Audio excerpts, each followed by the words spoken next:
Hero Vijayalakshmi first dialogue అని చెప్పు.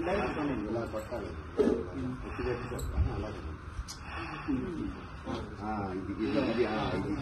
ఇది ప్రణీత సంతోష్ స్టేషన్స్ అమ్మ విలువ షూటింగ్ స్టార్ట్ చేస్తున్నందుకు అందరికి కూడా టీం అమ్మ విలువ టీం కి all the best. Vijayalakshmi first dialogue direction. Vijayalakshmi first dialogue చెప్పు. ఫస్ట్ డైలాగ్ నువ్వు డైలాగ్ నువ్వు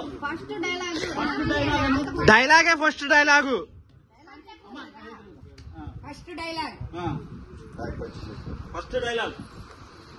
ఫస్ట్ డైలాగ్ చెప్పు చెప్పేది ఏదో కరెక్ట్ తిరిగి చెప్పాలి. వెంటారెడ్డి ఫస్ట్ డైలాగ్. తిరిగి చెప్పాలి. వెంటారెడ్డి ఫస్ట్ డైలాగ్. అమ్మా నువ్వు తెలుసుకోలేకపోయానమ్మా. నువ్వు చేయి. Okay cut. All the best.